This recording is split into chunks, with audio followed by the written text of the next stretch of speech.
Early exchange, shaping policy, advancing development. Let's look at what is happening in Africa. Well, Benin Republic is launching in partnership with AFDB, that is the African Development Bank, an agri-project meant to boost fisheries and aquaculture in Benin Republic. The question is, what will be the impact of this project on that country? This project has been long awaited and is being estimated to cost billions of currencies in that is CFA. What will be the impact of this project on the fishery and the aquaculture in that country? Let's take the conversation to Akande Olalekan, who is the Aquaculture Project Development Coordinator. Olalekan, glad to have you join us this morning. Good morning, Femi. It's a pleasure joining you again. Thank you so much for inviting me. Great. Now, this project has been long awaited. For years, the people in that region, they've been anticipating to have this kind of project. Give us a background to how significant this project will be and what will be the impact of this project, the partnership between this country and AFDB, as soon as this program or this project kicks off. Thank you so much once again. Aquaculture projects, that is simply, or in a layman language, that is fish farming. And for almost, since 2016, I think they've started negotiating, talking about this project. If you look at the Benin Republic, very close to Nigeria here, from data from ECOWAS Aquaculture Strategic Development data, you can see in 2024, the year we are, the fish consumption demand for Benin Republic is about 270,000 metric tons of fish. But if you look at domestic production, that is from fish farming, that's aquaculture, and capture fishery, that's the fishing in their rivers and the lagoons and marine water environment, everything is just about 40% of what is what they needed in that country. So you can see the significance of this project. If what Benin Republic needed is about 270,000 metric tons of fish that they need to consume this year in particular, and what is being produced in the country is just about 40%. So, which means the other 60% is being brought in from by importation from other countries, from Europe, from North America, from other places around the world. And you can see the burden that we have on their economy, because they need to import, they need to buy in, they need to spend their foreign exchange to bring it in. And that is why this project titled Promoting Sustainable Aquaculture and the Climate Resilient Aquaculture and the improvement of the fishery value chain is very, very important to the development of economy of that country. Because if this is being done, the budget for this project is about 24.6 billion CFA, which is, if you look at it in Naira value, almost over 60 billion Naira value right now. So, but what I'm trying to say is that if this project actually comes in place, it's going to increase domestic production in aquaculture, that is fish farming.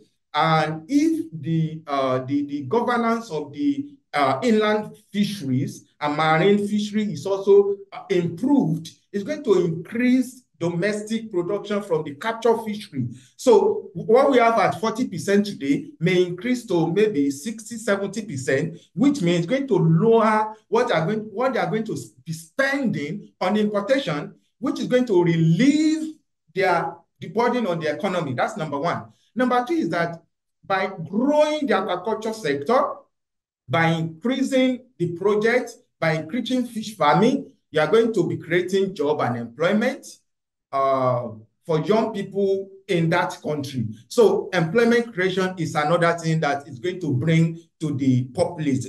So you're going to improve the, and that's number two. Thirdly, if you improve fish value chain, those communities, those people that have been involved in fishing, which has been their livelihood over time, you are going to improve their livelihood because they are going to fish more. Probably they are going to get more fishing tools, maybe improve boats, other fishing gears, and other things. And also maybe area that has been fish habitat degradation, maybe the water body that have been destroyed. Now, if you improve fishery governance, you are going to do what you are going to improve what we call fishery management, where you are not supposed to fish during fish breeding to increase the fish population, so that when you are supposed to fish, you are going to get more. So you are going to improve the livelihood of this income generation, livelihood of these people who have been involved in fish farming. So the significance of this project is so huge that if it comes to play, it's going to relieve the burden, the economic burden of importation of the Republic. It's going to create job and employment for the people that are going to be involved in fish farming. It's going to improve income generation and livelihood of those who have been improved in fishing and those in the coastal and riverine community. So that this partnership, for me, is a welcome development for the government of Benin Republic. All right, thank you. You've said a lot about this partnership. Now let's look at what the consumption rate of fish is in Benin Republic. In 2017, it was recorded that the annual per capita consumption rate for fish exceeded 17 kg. Now that underscores the importance for local production. Now you've talked about some factors that should be checked if this project is to actually bring in lots of benefits, which is regulation, controlling overfishing. Now, there's also the challenge of high cost of feed for the fishes. What other sector do you think will benefit from this project, and what should be done to tackle this aspect of high cost of feed for fishes? Thank you very much, Blessing. You know, for fish farming, the major feed take about 70 to 80% cost of production. So feed is very, very significant. And I'm so happy that this project, when I was looking at it, it has two major focus in when you talk area of aquaculture. One area they are going to focus on is feed production.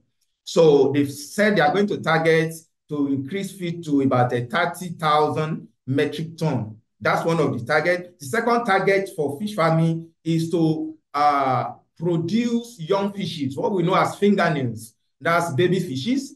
Because for you to really make progress in fish farming, two key areas which they are focusing on is very, very critical: production of young fishes, fingernails, and feed. So this project is going to focus on those two critical areas, which I'm very, very much happy about. They are looking at producing 60 million fingernails, 40 million for tilapias, 20 million for catfish, and 5 million is going to be for other species of fish. Now, let's come back to feed production. Now, you ask that what other sector will benefit from this project?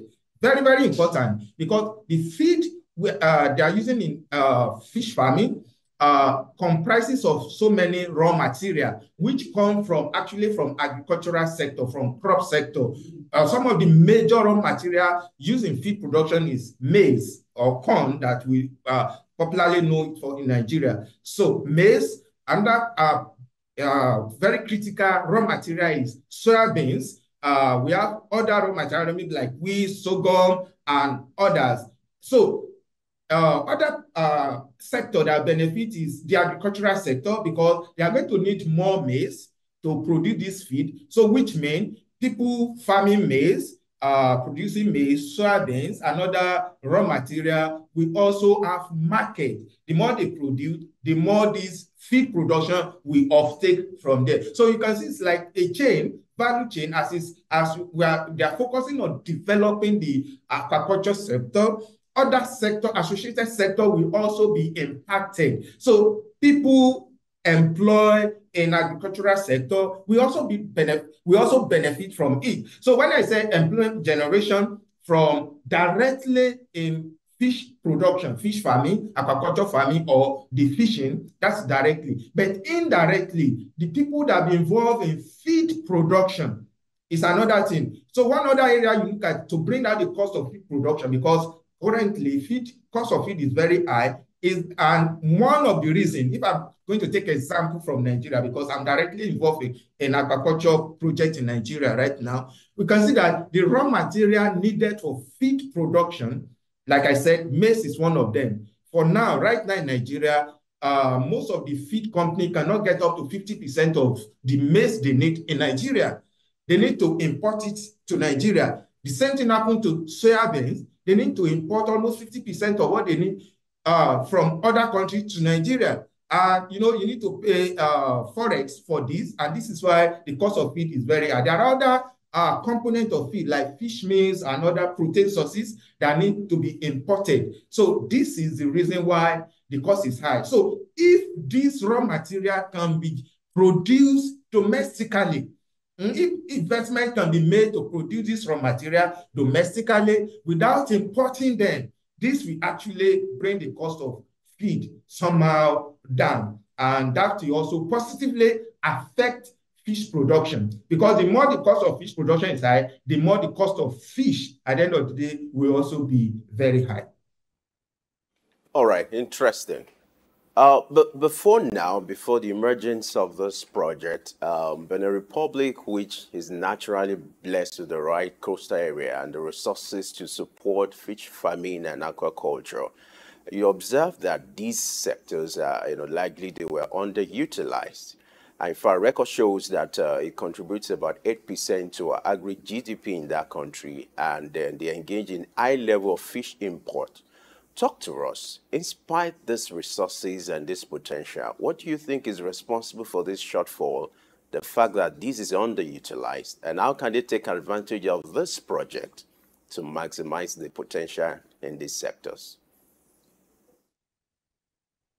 Thank you so much, Femi. You know, Benin Republic, just like any other country in Africa or in the sub-Saharan Africa or the ECOWAS, we have similar characteristics. There are areas of investment that people don't take cognizance of. Very, very important. Agricultural generally, if you look at Nigeria, which is like a big brother to Benin Republic, we've neglected the agricultural sector for so long, and that's why today we're having food insecurity. The same thing happened to Benin Republic. It's just because that they did not focus on the importance of this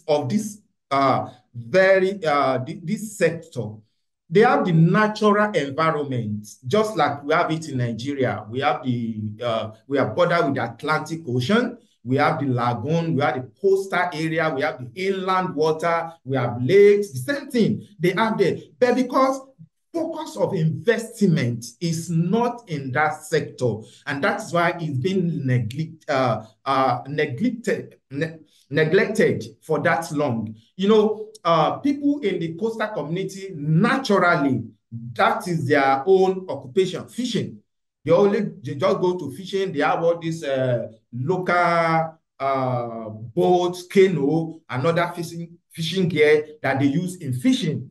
But if you look at advanced countries, there are so much of investment in this sector, either the aquaculture sector or the capture fishery sector, where they invest so much in advanced technology, advanced mechanized fishing vessels, advanced even the issue of computer AI to dictate where their school of fishes, where they are not supposed to fish, where the breeding ground is. Right now, fish are breeding. You are not supposed to go there to fish, where do you have the right fish to capture, and they go there and they manage the water resources. There are a whole lot of investment in that area, but the Republic did not focus in that segment. The same thing with aquaculture. Fish farming, people who have been doing it over the year, only few people actually invested, so take it as business. Many people who have been doing it take it as maybe like side hustle. okay, they just have a passion, they have interest, okay, you can do fish farming. A lot of them come to Nigeria to buy tarpaulin pond, to even buy fingernails. I've contact with a lot of them from the Republic. Only few commercial fish farming, maybe one or two that we have known of that are really, really operating, and we farm in the Republic that is producing catfish, which they don't eat much of it. They still bring it to Nigeria for sale because they eat a lot of tilapia from that country. So the major issue is that there's lack of focus of investment in that area, and maybe because they didn't really recognize or understand the importance of that sector for the development of economy. And that's why it's been neglected for so long. But now we are happy that our attention is being shifted toward the sector, and development partners are coming in to develop it. All right, so this investment is going to take care of sustainable fishing practices. Let's look at the impact of climate change on the water body and how to go about it so that it doesn't affect this project and other fish farmers in Benin Republic. Thank you. When I was reading through the project document, and I saw one area they are going to focus on is promote competitive and climate resilient aquaculture. I was so happy about that because based on somebody who has been following climate change very well, the blue economy and some other things. So they have already put that caveat in the project document that whatever project they are going to be doing is going to be climate smart. When we talk about climate smart, they have taken cognizance of the impact of climate change, especially on water body, especially in the ocean rising of ocean body, and some other effects like that, maybe different affecting the rain pattern and some other things. So these have been taken care of because one of the areas they are looking at is to promote floating cage culture, which has not been there, of course, or maybe just very few of it is being done in Benin Republic. What that means is that they are going to be producing fish farming on lakes, on river, even on the lagoon, close to the ocean, using cages. They put the fish in the cages, put it in the water body, and they'll be feeding it, and then they're going to, until when they get to maturity and harvest it. It's different from where you are going to dig earthen pond, maybe inland, you are going to bring water in, or you are going to construct a concrete pond, and you are going to bring water in. That's a different thing entirely. So this floating cage culture, we take care of a whole lot of things. Land that is needed for agriculture will not be tampered. The water resources that have been there in the lake, in the river, in the lagoon that have just been alive, value will be utilized tremendously. So the issue of climate change has already been taken care of. So because, of course, you know, AFDB is very big, and they have a department that's taking care of climate change issue, adaptation, mitigation very much. So they already, it's a clause in the project document already, and they already put that into consideration. Most of the aquaculture practices that's going to be done has to be climate resilient or climate smart, so that the impact of climate change will not have negative effects on the success and sustainability of this project. Right. Now, when you hear of this kind of project, it's always, it sounds good and it looks good on paper. You know, we're talking about a project that worth about 24 billion CFA. Now, my question is, just like an average African is being worried about this. Now, for this project to achieve the purpose intended, what are your recommendations as an expert who covers this area? Yeah, my recommendation is very simple. This is exactly what we try to do in Nigeria right now. This project has to be private sector driven. You know, if they allow it to be government driven, yes, government is one that has to sign the partnership agreement with AFDB, and there should be a kind of a PPP into the project. If it's private driven, and you allow private sector in, private sector, they are business oriented. Of course, profit is one of the areas they are looking at, but they are going to do it, they are going to focus on it as business.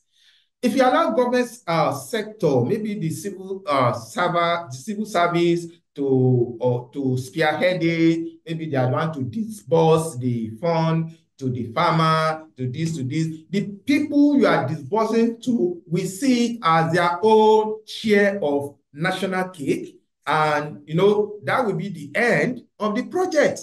But if you bring in private sector, let it be private sector driven. They have their matrices, they have their benchmark, they have their goals and targets. They are going to work together with the African Development Bank. They have tons of reference to work with.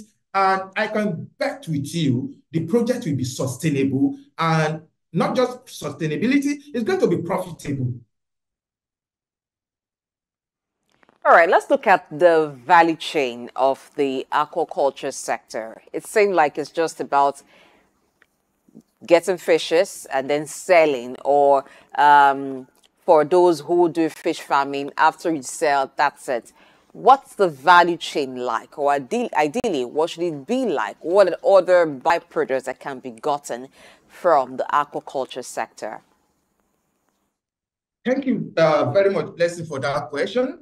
And that's one of the area for me as a project coordinator for aquaculture here for a company in Nigeria. That's one of the advocacy area that we are talking to farmer group and cooperative in Nigeria. The value chain of aquaculture is very, very large. It's more than just producing the fish by farmer and just selling to the fishmonger, the women that go to the farm and take it to the market and sell. Of course, we are still growing and developing in Nigeria and in Africa, so to say. In developed world, it is far more than that. For example, you see, let me take tilapia. I'm coming back to catfish. Tilapia, for example, if you want to really follow the value chain of tilapia completely, when tilapia is being harvested, they take them to processing facility, where they are being processed into different products, either as a whole tilapia or as a filleted tilapia. Now, if you are doing filleted tilapia, you are going to remove the skin. The scale. The scale is useful. They use it in the pharmaceutical industry and some other area, in gelatin and some other things. The scale is one byproduct. The intestine, the bone, the head, this is another byproduct. Then the fillet itself is another product. So you can see multiple products coming out of a single tilapia. Now, you can go further to do canning. You can can the fish into maybe in fish oil, in sauces and some other things before they being sold. So the people have options, variety of products to deal with. You can get your tilapia as a whole. Maybe for us in Africa that want to eat the whole fish plus the head and the bone all together, you have that option. If it's somebody from Europe or North America that just want to eat the flesh, then take the filleted tilapia. You have the option. If you want to take the can in different type of sauces, you have that option. Then the byproduct, like the intestine, the bone, and some other thing, is also converted in what we call fish meal.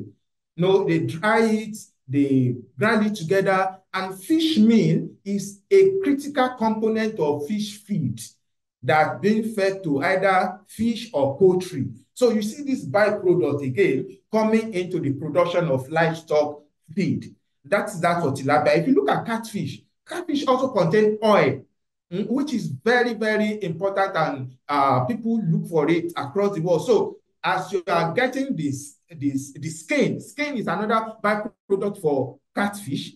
And then the intestine and bone, as I said, the oil is another byproduct. But for us in Nigeria or in Africa, even in the Republic, which I know very well, we have not grown to that level. What we do right now is to sell the fish either live or to smoke dry the fish. and said those are the two major products we are getting out of the entire value chain. But no, we are trying to change the tide right now. For example, in Nigeria, we have some organization that's already that's going into producing frozen catfish. A lot of people, when you go to the street, they tell you, frozen catfish, no, they may not, they don't eat it, but it's just because they have not tried it.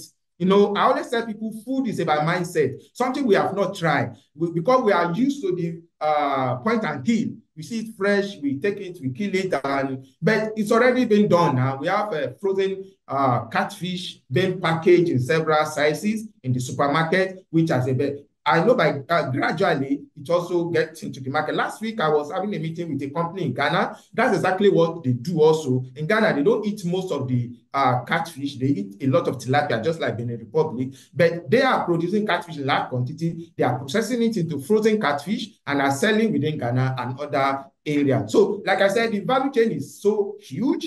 But for us in the sub-Saharan Africa, we have yet to grow to that level, but I'm sure as year goes by, we are going to be making progress. Now, let me bring this funny dimension to this conversation. What do you think is of interest to African Development Bank? Why choosing Benin Republic? Interestingly, the president of AFDB is a Nigerian. Now, why I'm putting this question to you is to do like a kind of comparative advantage in terms of resources between Nigeria and Benin Republic. Well, anyway, you know, Africa Development Bank serves the entire African continent, and every country negotiates the projects they want with the bank. The government of the country approach the bank, or the bank approach the government of the country. They are interested in this project and they negotiate together. So I believe for now, there are a lot of projects that African Development Bank is financing Nigeria, which I'm aware of very well. There are special agro development zone that I think about 5 of them within Nigeria that AFDB is financing. There are other projects too. So I think it just depends on the choice of the country. Okay, this is exactly what we want. And like I mentioned earlier on, maybe the government of the country is waking up to see the importance of aquaculture and fishery. And that's why they are negotiating that okay, this is the area we want an investment from African Development Bank. That may be the situation. If you are comparing the resources, especially in terms of this aquaculture, we are far apart. You know, of course, maybe based on our population, economic strength, and some other things, and the resources. Maybe natural resources available to us as a country. Nigeria is far ahead of Benin Republic. Nigeria has a coastline of over 800 kilometers, a coastline that's bordering the Atlantic Ocean. We have the lagoon. If you go to the entire, the coastal Niger Delta states, you have a lot of lagoon and inland. You have the inland water body, River Niger, River Benue, coming from the north down to the south. So all these are natural resources available for us for fish farming, which already we are actually tapping into it. If you look at the sub-Saharan Africa in terms of aquaculture development, of course, by advantage of my position, I work not just in Nigeria, I work with other neighboring countries. We have a project going on in Cameroon right now. We are talking to some clients in Mali, Angola, Gabon right now. So I understand the strength and the level of their aquaculture development. Nigeria is already far ahead of that. So though we are still not there compared to the international or global average, but we are far ahead of our neighboring countries. All right, looking at Nigeria and Benin Republic in the aquaculture sector, though Nigeria has, in terms of size, a larger water body, and you've talked about the inland water body and all, but in terms of regulation and extension workers for fish farmers, what can you say about Benin Republic that they have done that seem to not be so right in Nigeria that fish farmers can learn from in Nigeria, and even the ministry, the maritime industry the marine industry in Nigeria can learn from, so as to get enough gains from the sector? Blessing, eh? See, when it comes to aquaculture business in this region generally, maybe let me take ECOWAS generally, it is actually the private sector that is actually developing the sector, in the private businesses. Government, of course, you know, government, there are policy. Nigeria is, for example, we have a lot of good policy on paper, but implementation wise, who is doing it? Where is the capacity of the government sector, the extension worker? We have in various states, you have the agricultural development project, ADP offices. You go to them, how many of their staff have the capacity, apart from the capacity, are willing to go out to support farmers? So from my experience in the past few years in the aquaculture sector in Nigeria and the neighboring country, it is actually the private sector that is really, really developing this critical segment of the economy. Like, for example, the company I work with in Nigeria, they have a lot, they have what we call aquaculture technical executive, which were deployed to every local government areas within Nigeria, especially where the fish farming is taking place. They are their staff, they pay them. But what they do is that they are at hand to support farmers, because this company produces feed that this farmer uses. And they know that if the sector is not developing, then their own business will suffer. Therefore, they come up with this model of operation, employ aquaculture graduates, and deploy them to various areas. They give them area to cover. So all the farm in that area, wherever they have any issue, technical issue, production issue, this guy will be there to attend to them, to make sure, this is how you need to do it, this is how you need to do it. This is exactly what government, extension department should be doing.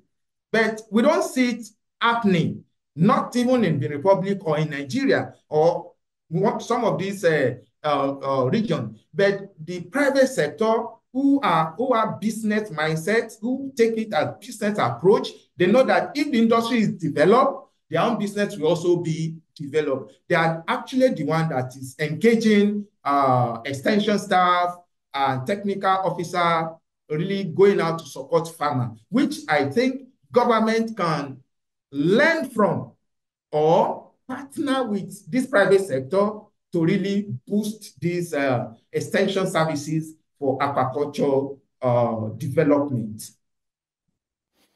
All right. Earlier you talked about the impact of this project on the local economy. Now let's look at the impact on the African continent. You know, you have a country whose, when it comes to import, they engage largely in fish import. But now, if this project becomes a reality, it means they're in position to even export to other countries.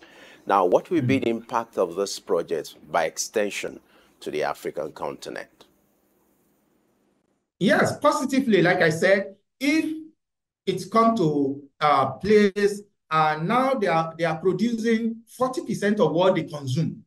If they can increase it to 60%, for example, which means 20% of what they import is being reduced, that alone has a positive impact on the economy of the Republic as a country and as a continent in general. What you supposed to go out from the continent, because most of the importation that takes place is from outside the continent. So that impact, that means that that fund will remain within the continent to do business. That's number one. Number two, if they're able to do it, the population is small. If they can produce more, to export, which means especially with the African Continental Free Trade Agreement that has been signed, that is going on, they can export to other countries.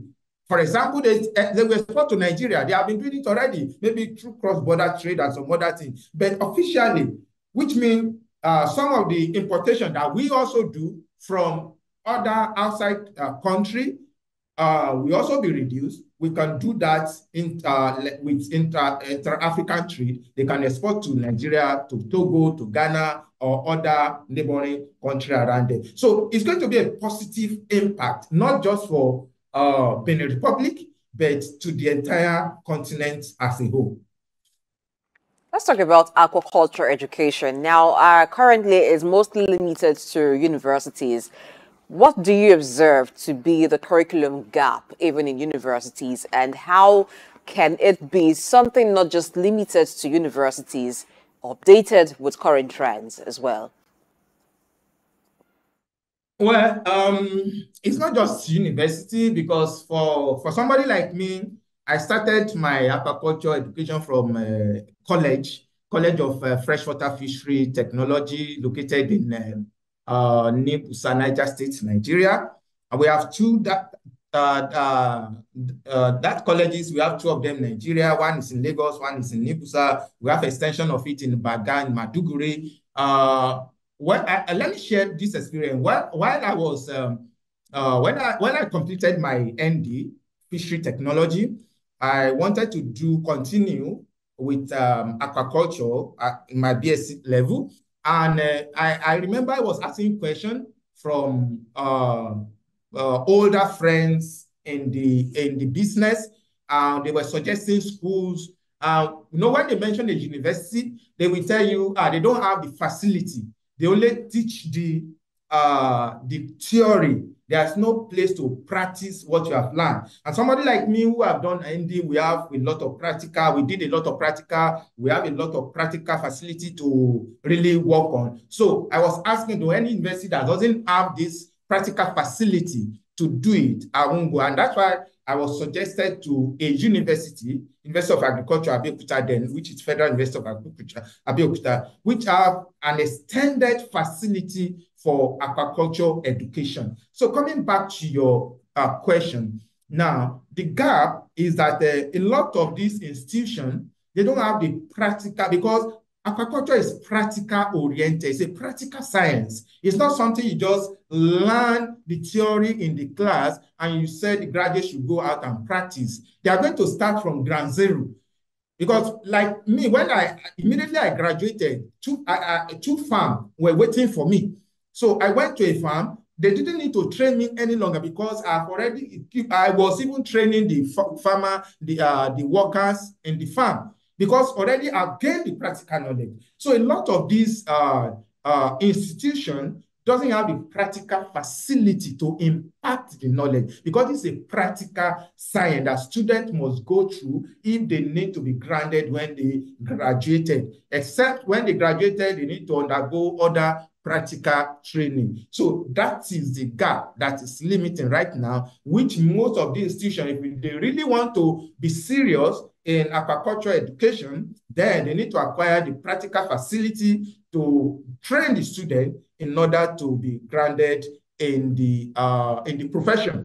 So that is the key thing. Secondly, we shouldn't leave it to the university alone. I know this is one thing that happened to us in Nigeria. The university, they are on their own. The industry are on their own. There's no collaboration. When you go to places like Europe, when I was doing my MSc, there's collaboration between industry and the university. My MSc project is an industrial question. They have a project. They are developing research and development project that they wanted to prove something, and they brought it to the university for students to work on, and the result is being implemented in the industry. So there should be that collaboration between the industry and the university to be able to bridge this gap of the knowledge of education. If we're able to do that, then we are going to move on geometrically in the development of the sector.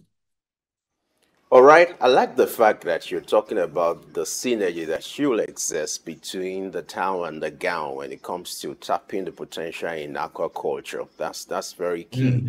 Now let's look at what should be done in terms of policy, creating the right environment to maximize the potential in aquaculture in Africa. Talk to us if we're in position to advise the government, because the essence of this conversation is also to shape policy.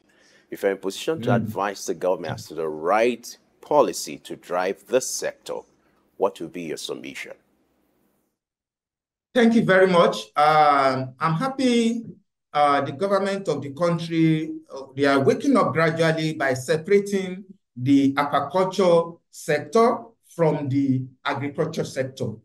You know, when they came up, when they created the Ministry of Blue Economy and aquaculture, we were so happy. Some of us in the sector were so happy. Actually wrote an open letter to the then the minister that was appointed that time. Of course, if he get there or doesn't get there, I don't know. But it's very key. It's very key. Though the sector, we can say, is under agriculture, but it's a separate segment that can be looked at separately. So by putting up policies, you know, Nigeria, we are not just isolated from the other part of the world. We are all linked together. Key area to focus on right now, like I said, there should be policy, an intentional policy on development of the aquaculture in this focal area, the feed development, which I said earlier that for the cost of it to reduce completely, raw material should be produced locally. If you're able to produce raw material locally, the cost of it will come down, which will also reduce that impact of these costs on the sector generally. That's number one. Number two, one thing we have noticed in Nigeria today, in the aquaculture sector in Nigeria today, is the gene. The gene has been polluted. There's no a kind of pure line of fish like catfish, African catfish that we do a lot. 90% of our focus aquaculture production in Nigeria is African catfish. So the pure breed of African catfish is no longer really available. Like now, what happened is that the same feed, the same quality of feed that we feed to fish maybe 10 years ago, that the fish will grow from fingernail, that baby fish, to maybe 1 kg, 1.5 kg within 4 months. The same quality of feed you give to fish, the same today, it will not get to that size within that same period. Farmers will be complaining that the quality of fish, the feed has reduced, but that's not the case. The genetic material of the fish has been polluted. A lot of farmers today, they want to breed, they take fish from their farm, the same family, the same parent, they take the offspring, they crossbreed them, and they produce another type of fish. This is what we call inbreeding. It leads a lot of genetic material pollution. So this may not allow the fish to grow well. There are traits in that fish that may not allow them to utilize the fish they need to give them. So when you're looking for broodstock, which is the parent stock that should produce, that give you the right offspring, a lot of farmers don't know about it. So there should be a policy about broodstock bank where you can go to and get pure line of catfish whenever you need to breed. Government should have a right policy in that direction. Number three is that if you look at the marketing of fish in Nigeria, you can see that the market is not really structured. People just do, sometimes the farmer will complain that the market women that control the price of the fish, and they are just price taker. They just sell at they are the mercy of the fish women and the feed producer. and so on and so forth. So there should be another policy on the market structuring of fish in Nigeria, whereby prices can be somehow regulated, whereby farmer can also get a fair share of their labor on their farm. So 3 key areas to be focused on: the feed policy, that producing raw material locally. Secondly, the genetic material gene bank for pure line should also be done, because seed, that's the fingerling, and feed affect the outcome or output of the aquaculture sector very well. And the last policy area is to look at the marketing structuring of fish in Nigeria. Olalekan, who's an aquaculture project development coordinator, and you've actually spoken like one, talking so much about the collaboration between the African Development Bank and government of Benin Republic in improving the fortunes of the aquaculture industry there. And by extension, you've talked about Nigeria, talked about Africa. I like the what you concluded with, the recommendations in terms of policy, particularly the gene bank. I think that is quite important, because it's part of the reason why some persons would not want to patronize certain kinds of fish or even value chain of the fisheries industry, because they feel like it doesn't contain much nutrient as it should. But you brought clarity to that aspect. Thank you for your time on Early Exchange. Thank you so much for having me.